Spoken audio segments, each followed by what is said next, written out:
This is Dee, and this is the Come Up Straight Up. Today, I am going to just talk about the whole sort of drama between, the Black hypergamy influencers, Cynthia G, the Pink Pill, and Chrissy. I am really bothered by it, you guys, as a woman, as a creator who is also in this space. And this video is just a talk through. I just sat down, did this makeup look, and just shared my thoughts on this topic. I hope you guys will comment below because I would love to know what you think about this as well. If you are wondering about this wig, this is the Charisma. This is one of 2 units that I unboxed in my video on Pretty and Things, my second channel. I will link that below. So let's get right into it, and don't forget to subscribe. Hello everyone. You can see by the thumbnail what the topic of this video is. And so you guys, I'm just going to do some makeup and talk about this topic. And yeah, you guys, because I mean, I'm not doing any specific look. It's my eye cream. I just want to get right into this, you guys, because I am really bothered by what's going on in the Black hypergamy, with the Black influencers, meaning the Pink Pill, Chrissy, and my girl, Cynthia G. Right now, the girls are fighting, you guys. The girls are fighting. And I just wanted to speak on this because these women are sort of at the forefront of the hypergamy, the level up, the elevate Black women movement. I obviously watch them, and many of you do too if you're watching and following this channel. And to see them beefing like this so publicly really bothers me. Because, I mean, the whole idea of hypergamy and Black women leveling up is relatively new. Now, let me give you a little background on me. I have always been like a hypergamous woman. If you've never, if you're not familiar with this channel, my channel is devoted to women 40, 45, older, 50s who seek a hypergamous life. My objective of this channel is to empower them, because we as Black women are not, for the most part, taught about femininity, and we don't grow up that way. And many of us are raised by single mothers and, absentee fathers and all kinds of circumstances. So if you've lived your entire life, you're 45, 50, whatever, and you've lived your entire life not being sort of exposed to this, and essentially buying into the message that is, we're constantly being fed that Black women are less than, that we have no options, that we have to settle, that basically nobody wants us, blah, blah, blah. If you are in your 40s and 50s and beyond, I started this channel, you guys, to give women like in my age range hope, and to let them know that you have not hit the wall. Everything you've learned can be unlearned, and you are worthy, you are valuable, and your life is not over. You can still elevate, and you deserve to elevate. Now, with regards to the whole interracial dating and swirling and divesting, I should also make this clear. White men have always been my preference. I'm a widow. My deceased husband was a white man. I've always dated affluent white men, and this was long before Cynthia G or anybody else. I'm a lot older than these girls. Bottom line is, I am not a woman who had to divest. I didn't have to divest because I was never invested. I always knew, first of all, my value. I was blessed to grow up in a 2-parent household where my father was the breadwinner. And although I didn't know what hypergamy was, I saw it. Also, with regards to femininity, my dad was the type who, old fashioned, he liked to see his girls in dresses and all of that. He was very traditional. So I grew up in that type of, household. And as I got older, I'm a tennis player. And this is long before Venus and Serena. I remember my first lesson. I went into the club and it was all white people. I was the only black person and I was scared to go into the club. And I told this story before. My mom's like, girl, you better get your butt in there because, it was expensive. And back then it was like $40 an hour. That's a lot of money. So once I entered the club, all the, white people of non-color were just very nice to me. And those became my friends. Bottom line, I was exposed to the other side. I mean, I grew up in a middle class family, but I got to see people who were truly affluent, the children of doctors and lawyers and all of that. And as I became older, being exposed to and affiliate in proximity to white women taught me so much. It's just a different mindset. There is no hesitation about, what they are entitled to. It's not even a sense of, it's just normal for them. And being exposed to that sort of lifestyle, you guys, I've been wined and dined with the best of them, taken on trips, been on yachts, things that I would not probably have been exposed to were I not, if I did not have these white women as friends. They taught me that you can just sit there and dwell in your femininity and be pretty, and guys will do things for you without having to reciprocate in any way, simply because you are an attractive woman, a feminine woman, a classy woman who knows how to carry herself. That's it. And you say, oh, Dee, and you make it sound so simple, but you know what, you guys, it really was. And like I said, proximity and experience with white women taught me that. And I always knew that if they can have it, I can have it too. So that is, and when it comes to black men, I've never dated a black man, never had an interest in black men because, I grew up with a father who was a black man, and he was a provider, protector, and I saw sort of, the signs of things to come with regards to black men and their lack of ambition and their sort of chip on their shoulders and their, just sort of disrespect for black women. And this, obviously it's not like it is today, and plus I've never been attracted to black men. So that's just a brief summary of me. I started this channel to, empower women 40 and over and let them know that they have options and they can not just divest, but just, open their dating pool, and be open to men of non-color. So that is sort of my space in this, my sort of contribution to the hypergamy level up sort of space. And like many, I've been inspired by the Cynthia G's and the Pink Pill, and even Chrissie to some extent, although she's not, my of the three, she's my kind of my least favorite.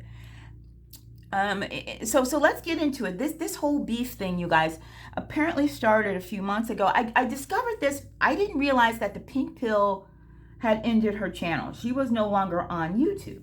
And honestly, you guys, I didn't realize this drama was going on until I saw Chrissie's live stream, and she was kind of going in on the Pink Pill.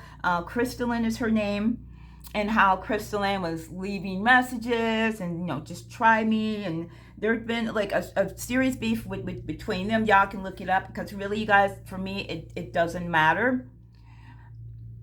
And I was just really disappointed, and now the Cynthia G is somehow involved in this beef. They sort of think the pink pill is, I guess, apparently elitist. There's another YouTuber, younger, sort of, I don't want to say ratchet, but a little bit ratchet, woman who was also involved with the pink pill. They had this beef, and it got to the point where this woman, DCFS, was called on her to have her children removed from her home. She has removed all of her videos from YouTube, just like the pink pill. And that's unfortunate. And just like Crystalline, the pink pill, there was some huge controversy about, well, she's getting a divorce, and she was seeing this white man meeting the pink pill. I'm going to refer to her as the pink pill, you guys. We all know who she is. And she was on a live stream, and some jerk called in and called apparently her boyfriend N-word lover, and he said, yeah, I am an N-word lover. And that was like, people went off on that because he used obviously he's a white man who used the N-word. And that began sort of a downward spiral for the pink pill. She received tons of criticism. She left YouTube, and she posted all of these, videos on Instagram where she was really in distress. And she posted one where she actually said that she contemplated ending it all, which is very, very sad. So essentially, it's funny that it's black women, is what she says, who basically ran her off this platform. Their criticism basically ran her off this platform. And it's so sad, you guys. It's so sad.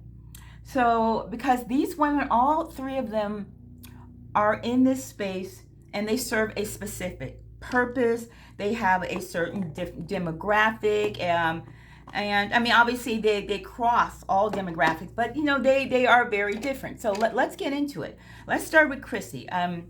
I respect her very much, but her sort of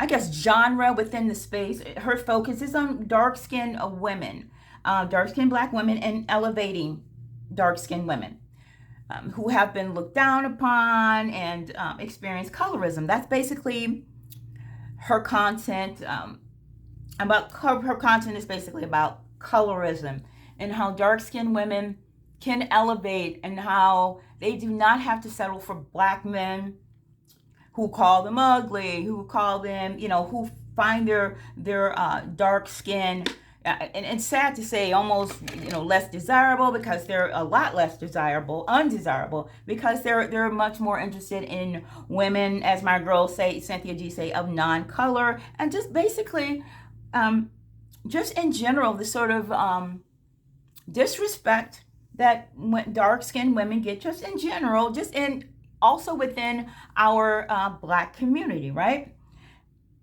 That is essentially her her content. And of the three women, I like her, but she is probably my least favorite, because I respect much of what she has to say, and she's right. But to me, it's just her, I don't know, she's very aggressive, and very, we talk about femininity, she does not come off as feminine at all to me. She comes off as very harsh and even mean. And while I love what she has to say, especially when it went to the George Floyd protest, and how she's like, that this is not our fight, and how she is constantly reminding black women, all black women, that whenever these social issues come up, and black people black men in particular want to protest, and they want other women to, black women to stand up for them, or they want us to cape for them. Like, baby, they don't do the same for us. So let them fight their own battles. And I respect her very much for things like that. Okay, so next is the pink pill. Now, pink pill she's like the OG. She is a more, I would say, sophisticated hypergamy level up content creator. She is very classy.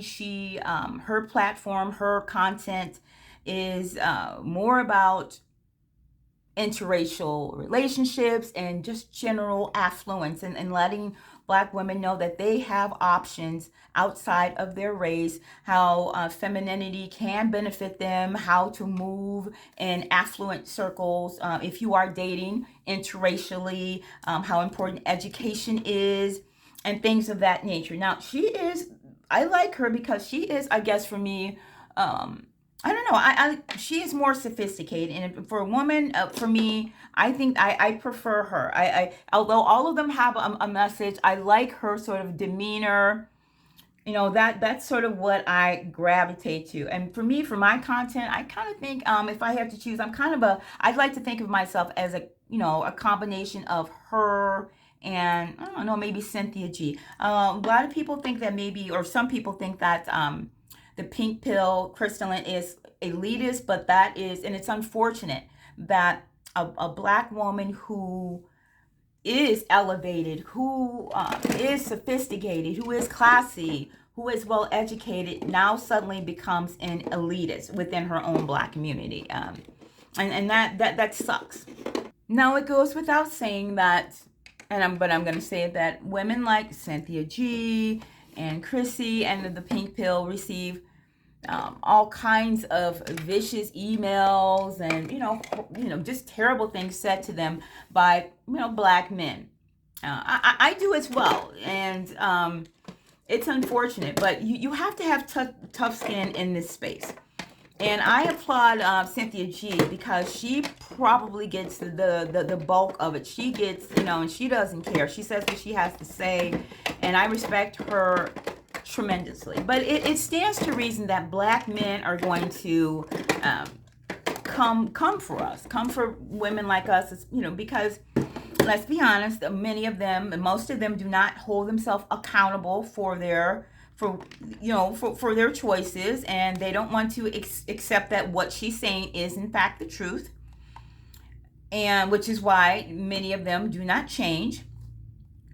And also, it's human nature, right? I mean, when Cynthia G calls them 3 trash bag carrying dusties, or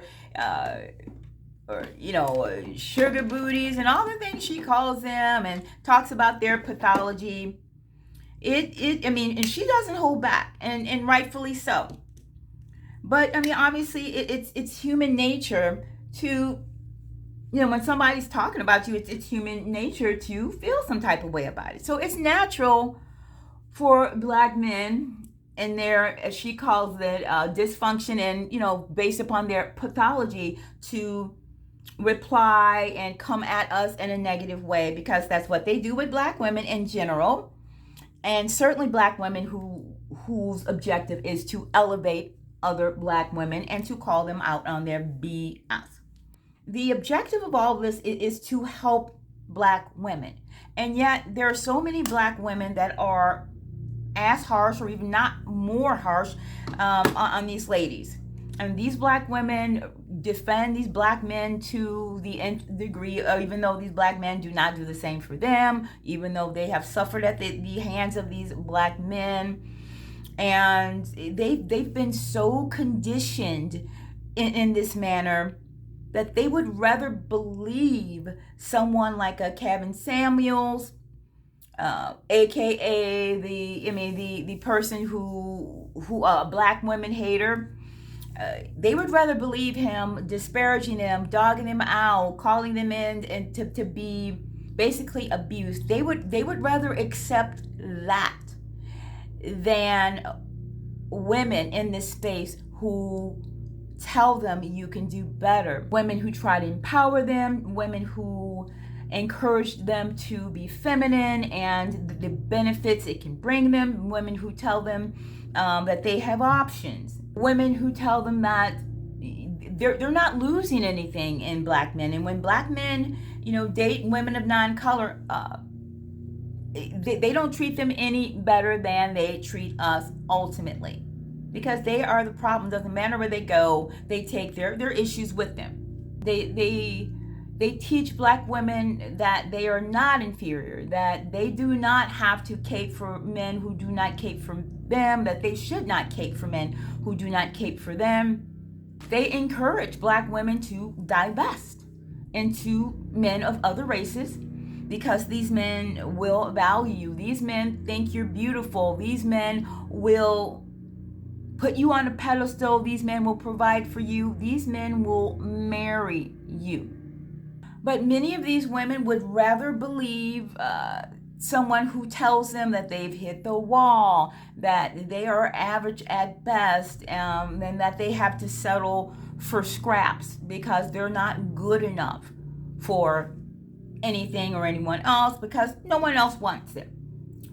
There are women who call into his show only to be told that, and they accept it. I mean, who calls in? And they call in simply to be abused. Bottom line is, the purpose of this channel, Cynthia's channel, Chrissy's channel, Chloe's channel, Chloe, I love her, Shira's channel, the Pink Pill. Ultimately, our objective is to uplift Black women. So when these women are beefing, when these women have drama, it sort of feeds into Black men's sort of criticism of us. Ha ha ha ha ha. How are you guys going to talk about us when you don't even get along with each other? This is typical Black woman stuff. You guys are y'all are always mad at somebody. And furthermore, you don't see Black men or men in the so-called manosphere or the red pill, people like KS, I'll call him KS, you don't see them beefing with each other. You don't see this sort of drama and arguing and discourse between the men in this particular space on sort of the opposite side. You don't. And so this is seen as some typical Black woman BS, and Black men are like, this is why we don't mess with you guys. You guys call us, you guys say we are disparaging Black women, that everything we say about Black women is wrong, that we are unfair to Black women, that we don't treat Black women right. But look, all you've done is prove us right. And that makes me angry, guys, because whether these ladies realize it or not, they have an obligation to Black women at this point. Yes, an obligation. You have a duty, because they are doing God's work. I consider myself a person doing that as well. You are doing God's work, and you have a responsibility to uphold a certain image. And I'm going to tell you straight up, they do. They have a responsibility at this point because it's bigger than them. These women are the face of that movement, the hypergamy movement. It is a privilege to have that sort of support, because you create content doesn't mean people have to watch it. It doesn't mean people have to support you. It doesn't mean people that your content necessarily resonate with people. But their content does, because of the hope and the positive message that it conveys to Black women. Whatever beefs they have should be addressed behind closed doors. This is not something, none of this stuff really we should know about. That's my opinion. You have an obligation to your audience. You say, oh, I don't owe them something. Actually, yeah, you do. At this point, yeah, you do. Your contribution to this space is too important at this point. Like I said, it's bigger than you. You are benefiting women in a way that no one has before. And you have to understand that. These women are, as I said previously, doing God's work. When you've got TikTok videos every single day disparaging us and clowning us and telling us, oh, women of non-color are preferable because we are not feminine, because we don't support them, because we are not, we are loud, because we are, single mothers, and there was a guy last week who said that he did not date black women because he was raised by an angry single mother who beat him, who was just, she was not a good mother. And that is the reality, and let's call it like it is. And I asked myself, well, where was your father? You are taking your childhood experiences, and a lot of people have terrible childhood experiences, and I'm not, my heart goes out to him. But because you have this experience with your mother, for you to take it out on all black women, it's crazy. It's like they look for reasons to down us. Yet not once did this man mention, what about my father? Where was he? If I was in this situation with a mother who was abusive, why didn't my father come and scoop me up? Why didn't he come and take me out of it, right? None of that was ever mentioned, of course. It was all put in the on the black woman, on the black mother. She was the cause, she was to blame, and she was the reason why he did not date black women, which is completely and utterly unfair. But like I said, they look for any and every reason to disparage us and not, of course, take responsibility for anything that they do. After all, she's a single mother because some black man left her that way. Where was he? Why didn't he support his child? But of course, none of that stuff occurs to them. So when black women are constantly being treated this way, constantly hearing that message, to have women who occupy such an important part of this space, arguing and beefing all over the internet and giving black men reason to laugh, and even black women saying, this is why I don't support y'all. You guys act like you're better than us. You're telling us ABC, and look at you. How are you going to tell us if you're not practicing what you preach? And that's fair. That's fair. I mean, for it to get to a point where the pink pill was ready to take herself out, I will say, that's messed up. For it to get to a point where DCFS is being called on a creator who has a disabled child, and the allegations were that she was not caring for him, or you know why they call me DCFS. I'm not, YouTube is funny about what you say, and for it to, and if it was true, I'm glad that this child was, it was addressed. But for it to get to that level, for Chrissy to be on a live stream, essentially going off on the pink pill, for actually be in her comments, threatening to expose her, it's an embarrassment. I'm gonna keep it real. It's an embarrassment to black women. You have to practice what you preach. And as I said in this thumbnail, you can't be part of the solution when you are part of the problem. If you are displaying behavior publicly that is detrimental to black women, to the image of black women, that feeds into the narrative and the stereotype that you yourself are trying to counter, ultimately you are doing damage to the cause. And this is a cause. So for me, I would just like these ladies to remember that. This is bigger than you now. This isn't just about you. There are women who depend on you, women who need to hear this, myself included. If you're a woman of a certain age, you have never heard this. And I know that with my audience too, the people, my subscribers, the people who support me. This is new to them.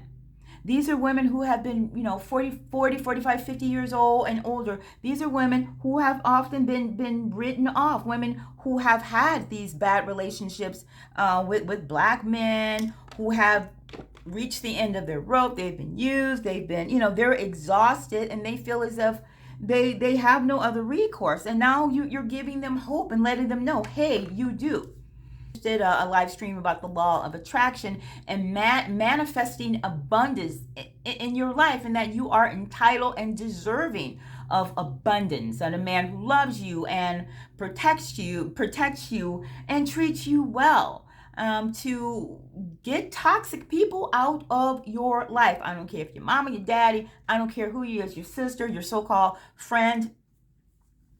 You have to do what is best for you. You're 40, 45, 50, whatever. You've reached the point where it's time to do the damn thing. You know, there's no time to wait. Either you want it or you're not. And this is the time to step up and claim your life and take control of your life. And you can take control of your life.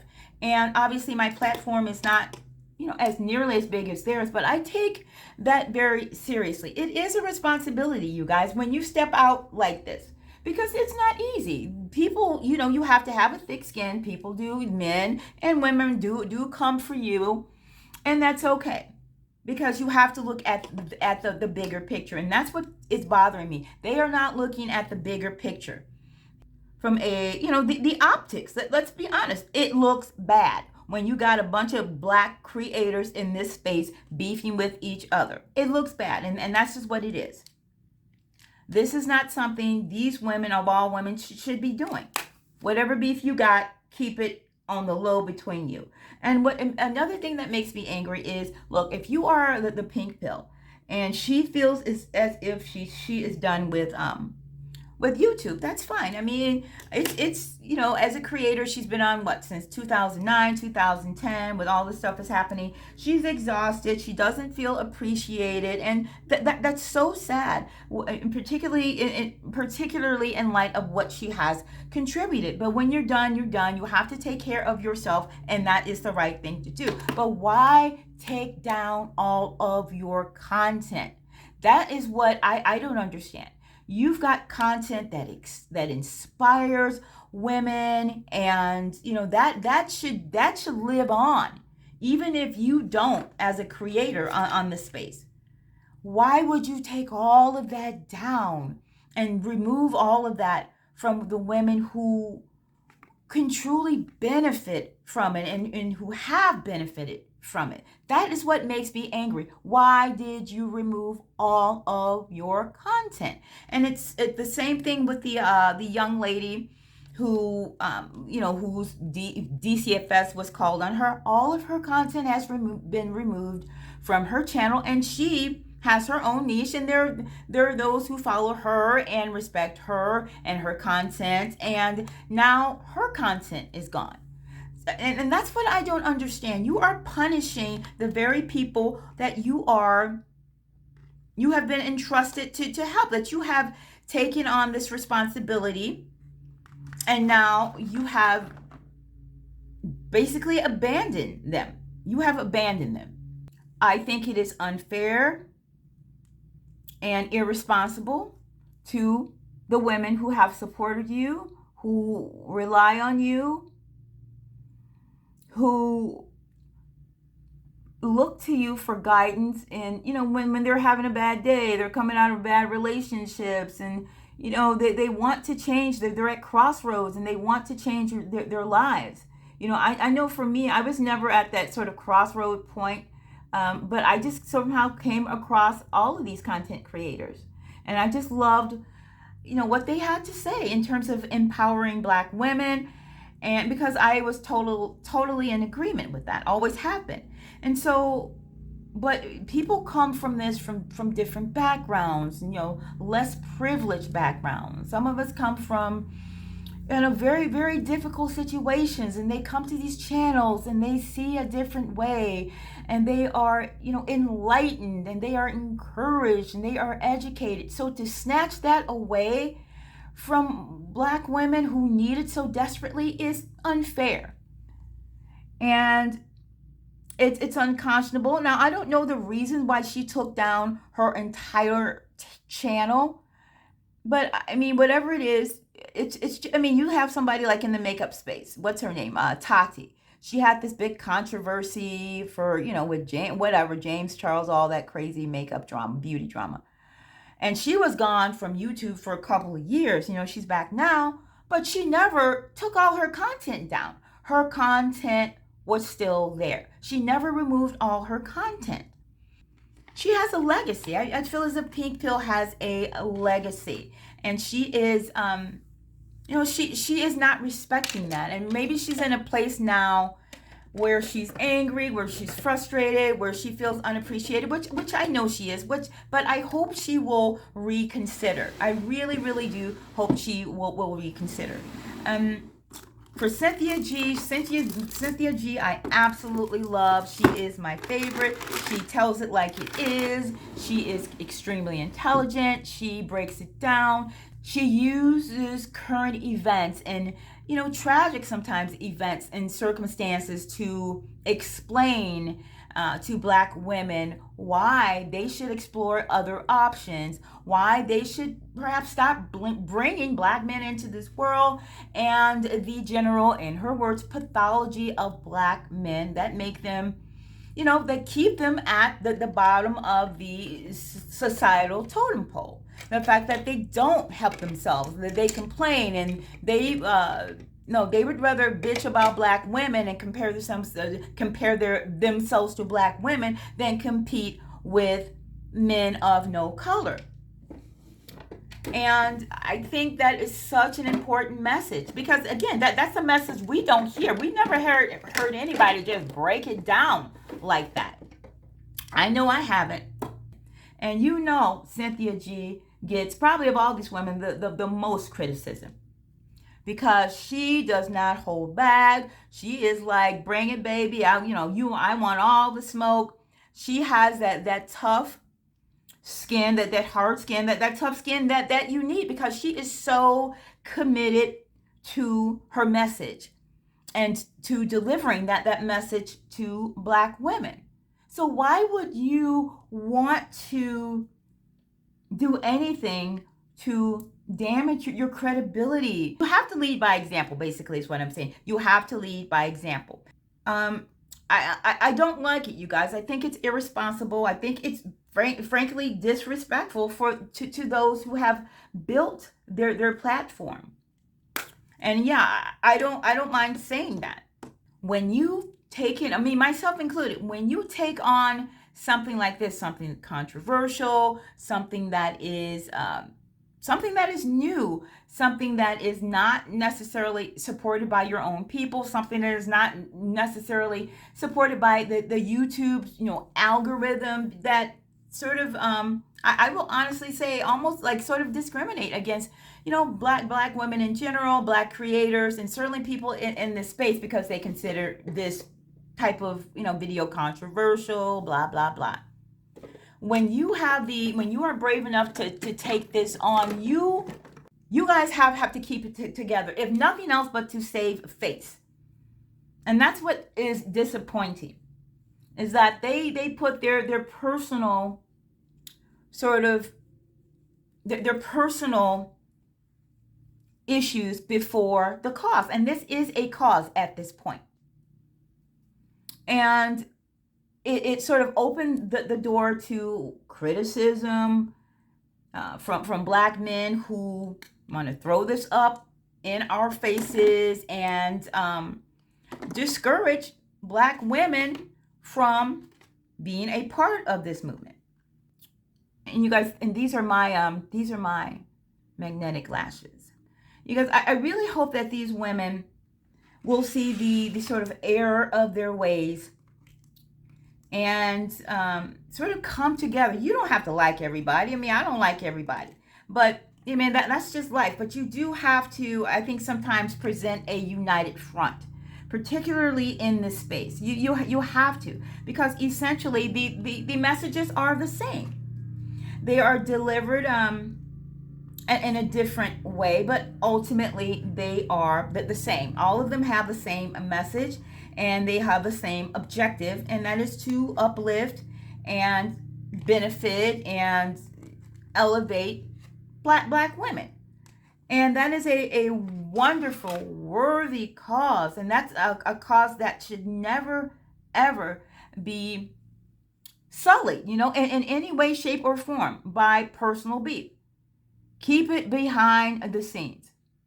It is unfair to so many women who rely upon you guys. It is contradictory to tell Black women that we are not the loud, ghetto, ratchet women that black men portray us to be, that we are, or we can be, feminine, and we should be feminine, and to dwell in our femininity, and then be online beefing and calling names and going back and forth and calling DCFS on people and all that stuff. That is ratchet. That's some ghetto ratchet. Take your earrings off. Put your Vaseline on your face. That's what that is. And these women, first of all, are too old for this bull, and too prominent within this space. And that's what it is. I mean, you have a responsibility at this point. And that's just what it is. Whether you understand it or not, whether you like it or not, you have put yourself in a position where you now have a responsibility that is bigger than you. Oh, I'm not going to sit here and say that, Chrissy or whomever does not have a right to be angry, because I don't know the explicit nature of their beef, and it is what it is sometimes. And for the pink pill, please bring your content back. Please bring your channel back. If you don't want to continue on YouTube, that's fine. We will miss you, because you've contributed so much, and you still have so much more to contribute. But if that's, everybody has their, when it's time to go, it's time to go. And that's just what it is. And I respect her. And the most important thing is her mental health, her, as long, you have to be happy. Creating content year after year is not easy, particularly when you're being criticized and when you don't feel support from the very people that you are trying to elevate, that you are trying to help, the very women, black women that you are creating this content for. I'm sure it's very frustrating, and it's unfortunate that she has reached this point. But remember that there are women, many black women who need you. Black women who have not heard this message. Black women who need to hear it. Black women who will be new to your channel, who are new to hypergamy and the ideal of femininity and elevation and divestment and interracial dating, and the notion that they have options. So for her to sort of take that away from them and to cheat them out of that is unfair. And I do feel like that you are cheating these women, and younger women, older women. You are cheating women, black women who need to hear your message. And please stop giving these trifling ass, dusty ass Negroes the satisfaction of seeing women in this space, women who have been, their harshest critic, tell it like it is about them. Please stop giving them the satisfaction of telling us that we're full of BS and that we have no credibility. You have no credibility. How can you talk crap about us when, you say what you want to say about us, but you're no better. You're no better than us. So yeah, you say what you want. Whatever you say about us, you say what you want to say about us. But you know what? Nothing you say about us as black men changes anything about you as black women, try as you may. Stop giving them that satisfaction, because they're loving this, you guys. They are loving this. And in fairness, I don't think they expected it,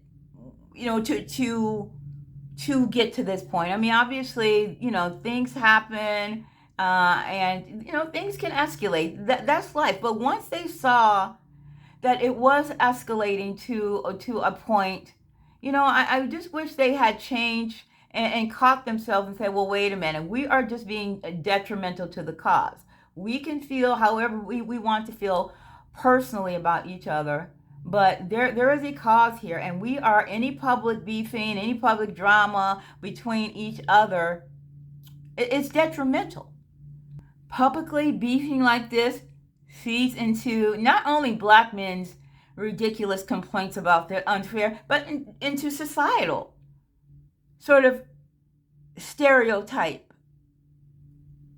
about us. But let's keep it real, y'all. It's not a stereotype if it's true. It's not a stereotype if it's true. And yeah.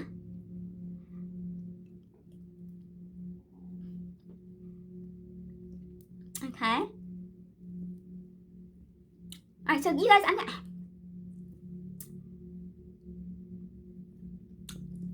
okay, so. And I would love to know everyone else's thoughts on this. In fact, I'm going to make this the subject of my next Girls Talk Live on Thursday, because I think this is really important. I want to know how Black women feel about this. Uh, if they feel basically betrayed and disappointed, which I do. I don't so much feel betrayed, but I'm very, very disappointed in that, they have done this publicly and sort of, taking us back a few steps. It's unfortunate, you guys, and it needs to stop, y'all. It just really needs to stop. All right, you guys, so I'm done pretty much, and I'm just going to be back with the finished look. So I am back, and this is the completed look. If you are loving this wig as much as I am, I did an unboxing of this as well as a second unit. This is Charisma. The second one is called Jaylani. I'm going to link that video below. You guys, I would love to know your thoughts on this topic, so please comment below. I hope you guys enjoyed this video, and if you did, please thumbs it up, and don't forget to subscribe. You guys, subscribe to this channel as well as my second channel, Pretty and Things. So until next time, mwah.